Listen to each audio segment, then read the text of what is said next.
एक भीषण महामारी की तरह फैला हुआ रोग है जिसे हस्त क्रिया कहते हैं, अंग्रेजी में जिसे मास्टरबेशन कहते हैं। इस हस्त क्रिया के द्वारा आगे चल करके वो नितांत नपुंसकता को प्राप्त हो जाता है। अब चिड़चिड़ा स्वभाव हो गया, एकदम निराश हताश उदास, अब क्या करें, शरीर नष्ट कर दें, वो डिप्रेशन में पहुंचने लगे। हस्त क्रिया से संपूर्ण शरीर ढीला, फीका, दुर्बल, कमजोर और रोगों का प्रादुर्भाव होने लगता है। खड़े भोजन नहीं पाना चाहिए, लेटे भोजन नहीं पाना चाहिए, चलते हुए नहीं पाना चाहिए। बहुत गर्मा गर्म भोजन ब्रह्मचारी को नहीं करना चाहिए। इस महारोग का आना सहज है, पर इससे पिंड छुड़ा लेना बहुत ही कठिन है। किसी डॉक्टर की ना किसी दवा की कोई सामर्थ्य नहीं इसको छुड़ा सके। बहुत गौर से सुनना, और प्रायः इसको बहुत हल्के में लेकर के अपने जीवन को नष्ट किया जा रहा है। चाहे पुत्र हो या पुत्री, शिष्य हो या शिष्या, उसको ये बात समझावें कि ब्रह्मचर्य ही आपको लौकिक पारलौकिक उन्नति दिलाएगा। जैसे आप सुन रहे हो तो आपको चोट पहुंचाएंगे शब्द,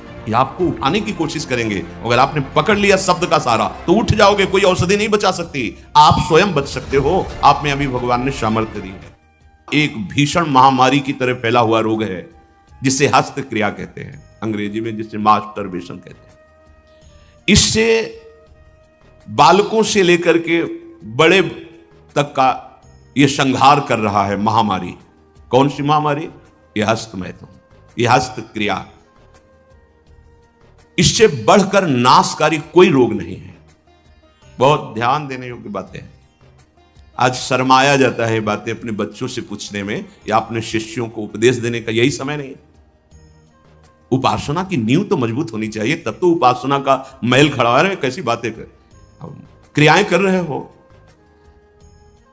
तुम्हें शर्म नहीं आ रही, गंदे आचरणों में उतर रहे, शर्म नहीं आ रही, और उनका निवारण कैसे होना है इस बात के सुनने और बोलने में तुम्हें शर्म आ रही, कैसी मूर्खता छा रही है।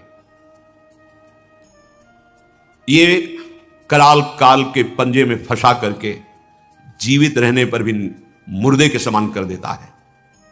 ये बड़ा दुर्भाग्य हो रहा है कि आज हमारी समाज इससे पीड़ित होती चली जा रही है। हितधाम में सायंकाल के समय कुछ समय चर्चा होती थी, तो जो पुराने हैं उनको याद होगा, 70-75 वर्ष के उन्होंने माइक में कहा था कि पूर्व बचपन की अभ्यास आज तक नहीं छूट पा रही, मुझे बचा लो। बड़ा आश्चर्य हुआ था कि इतना समय जब इस ब्रह्मचर्य के विषय में चर्चा हुई, उन्होंने सुना तो वो चूंकि कहीं ना कहीं पवित्रता हृदय में थी, तो बोल पड़े माइक में खड़े होके, इतनी आयु है पर मैं ऐसी गलती आज भी करता हूं, अब मुझे बचा लो। इस महारोग का आना सहज है, पर इससे पिंड छुड़ा लेना बहुत ही कठिन है। किसी डॉक्टर की ना किसी दवा की कोई सामर्थ्य नहीं इसको छुड़ा सके। बहुत गौर से सुनना, और प्रायः इसको बहुत हल्के में लेकर के अपने जीवन को नष्ट किया जा रहा है। यह सबसे बड़ी क्रूरता अपने साथ तुम कर रहे हो। यदि हस्त क्रिया के द्वारा अपनी जीवनी शक्ति को नष्ट कर रहे हो, आपकी नस नाड़ियों से जीवनी शक्ति निचुड़ रही है, यह तुम्हारा नाश कर देगी। इस क्रिया से जितनी हानि उठानी पड़ती है वो हम वर्णन नहीं कर सकते। यह अनिष्टकारी क्रिया खिलवाड़ में सीख जाते हैं बच्चे। एक 13 वर्ष का बच्चा, कुछ चिन्ह होते हैं जो पहले से गुरुजनों की कृपा साधन करने पर परिचय में आ जाते हैं कि ये स्त्री सहवास से वीरपात हुआ है या हस्त मैथुन से हुआ है। देखा, पहले तो मना किया नहीं, फिर जब और जोर दिया कि भाई इसमें तुम्हें लाभ मिल जाएगा अगर आप स्वीकार कर लो। हाँ, दिन में 3-3, 4-4 बार बच्चों का काम खिलवाड़, उनको खिलवाड़ लग रहा है। ऐसा लग रहा है कि बहुत अच्छा मार्ग मिल गया जिससे हम सुखी हो जाएंगे। दुर्दशा यह हो गई कि 13 और 14 वर्ष का बच्चा वो इतने बड़े रोग से ग्रसित हो गया कि लघु शंका करते ही जो महान शक्ति, उसका पतन। अब न भजन में रुचि, न किसी सेवा में रुचि। पागलों जैसी बात। तुमको समझाया जी, क्या स्मृति का लोप हो रहा है, कोई उत्साह नहीं, एक जीवन मृत तुल्य बच्चा है यार, बच्चा, जहां कहीं कोई गुंजाइश नहीं। जैसे अग्नि के ऊपर चला जाए तो कैसे चला जाएगा, एकदम पैर ऐसे ये अवस्था किशोर अवस्था है।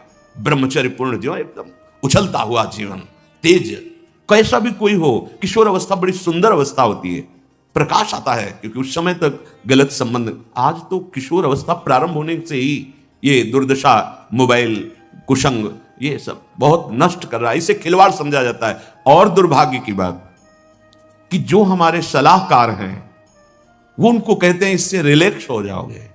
ओ अंग्रेजी का शब्द है वो, हाँ कौन सा, जो भी स्टेशन हो स्टेशन, बोले उससे मुक्त हो जाओगे, होश में होश में। ये उन महापुरुषों के वचन है जो ब्रह्माकार वृत्ति में स्थित है। जैसे किसी लकड़ी में घुन लग जाता है और वो खोखली हो जाती है, ऐसे ही शरीर जर्जर हो जाता है। बहुत बहुत सावधानी की जरूरत है। ये मतलब इस हस्त क्रिया के द्वारा आगे चल करके वो नितांत नपुंसकता को प्राप्त हो जाता है।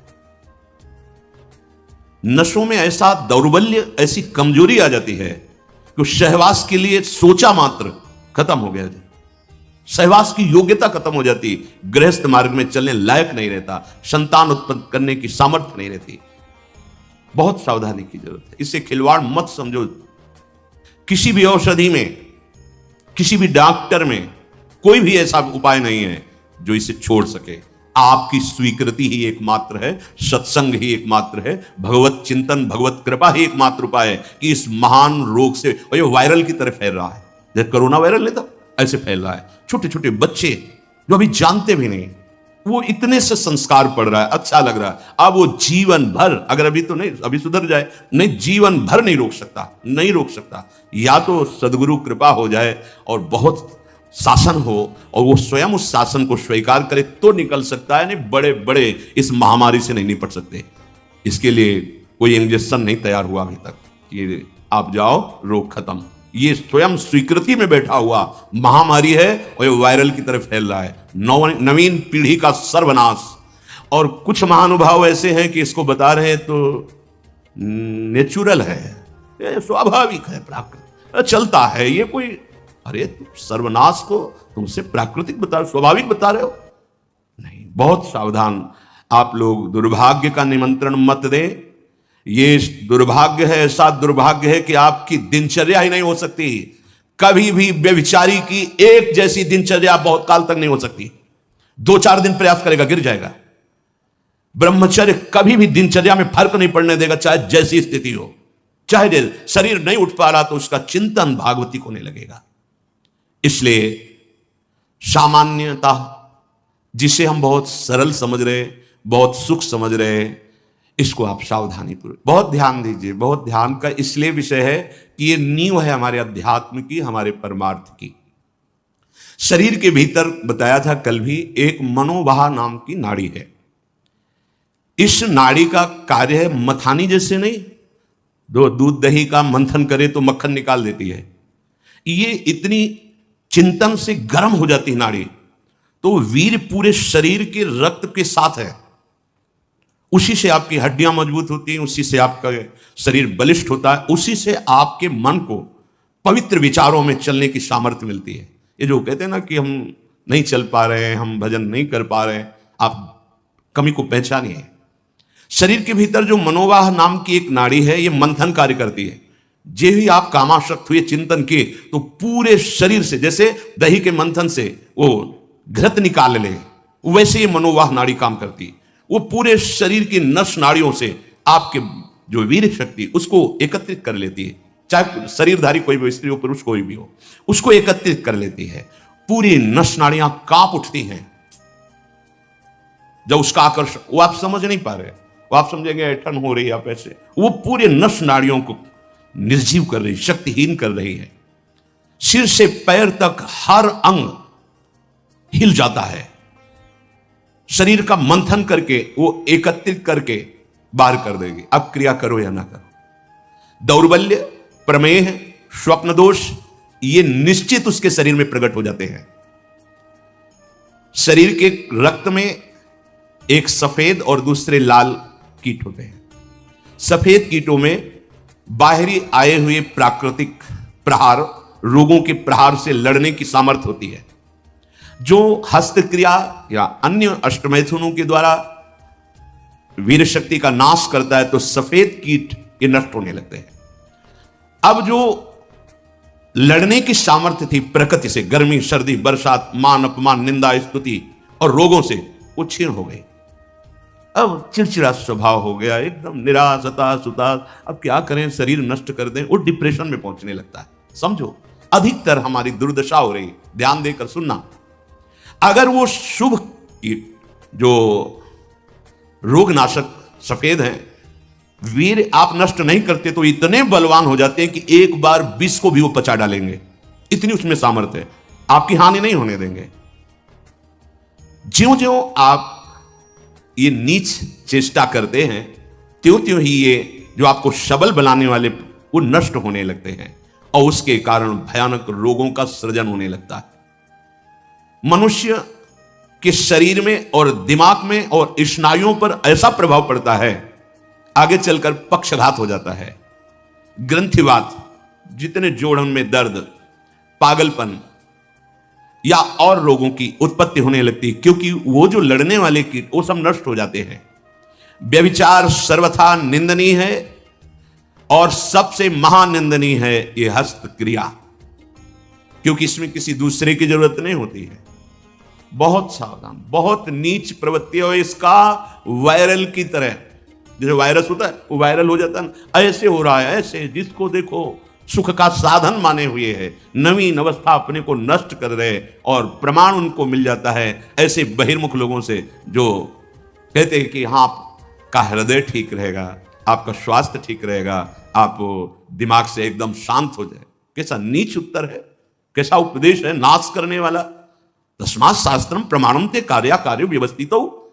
आपने वेद पढ़ा है, आयुर्वेद? कौन सी डॉक्टरी ऐसी कहती कि ऐसा करने से आप स्वस्थ हो जाओगे? शास्त्र प्रमाणित, धर्म प्रमाणित उपदेश होना चाहिए। छोटे छोटे बच्चे, नवीन बच्चे जब ये सब पढ़ते हैं और ये सब सुनते हैं, धिक्कार है जीवन को, जो हमारे नवीन पीढ़ी को बर्बाद किया जा रहा है। ऐसे नाटक, सिनेमा, ऐसे उसमें जिसमें हमारी जो संयम की वृत्ति है वो सब नष्ट हो जाए। इस क्रिया के द्वारा सबसे पहला धक्का हृदय पर लगता है।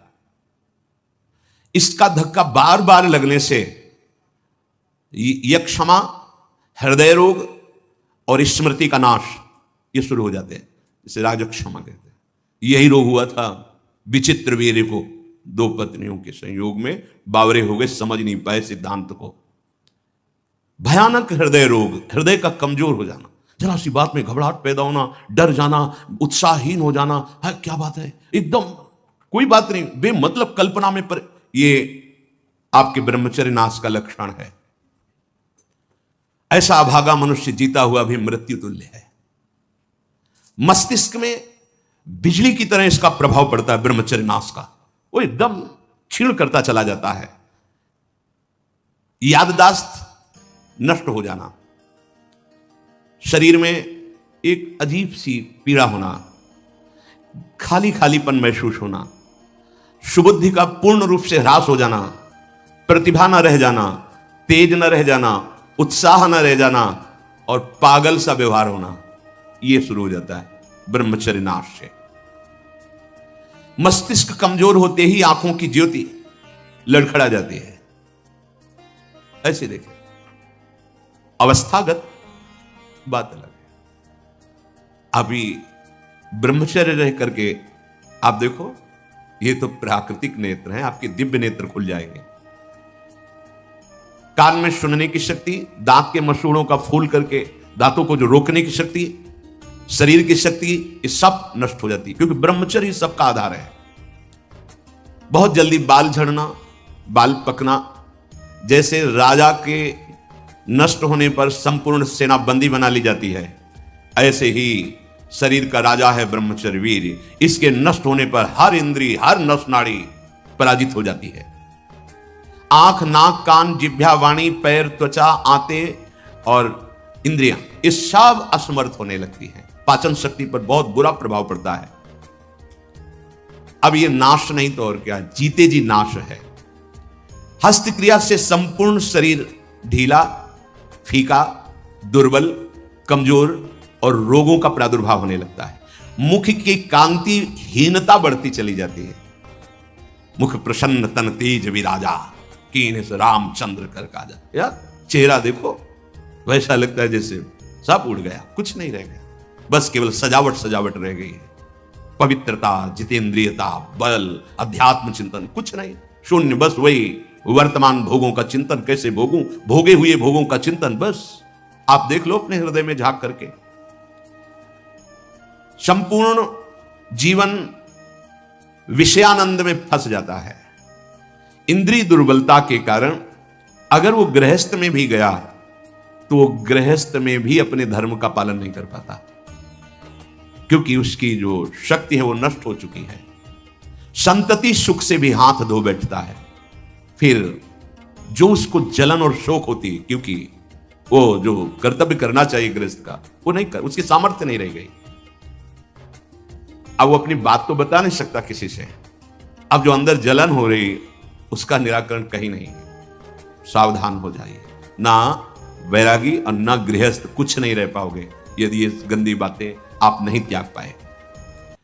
बोलो ऐसे आदमी की सुख की आशा क्या, और अंत में इसका परिणाम महापाप नरक मिलता है। ऐसा थोड़ी है कि आप सोचो कि मेरा शरीर मैं जो चाहूं कर लूं। नहीं नहीं, आपको दिया गया है, भागवतिक है, आपको प्रभु की तरफ से मिला है। जैसे आपका शरीर है और अभी रिपोर्ट कर दी जाए कि आप अपने शरीर को नष्ट करना चाहते, आपको दंड मिलेगा इस बात का।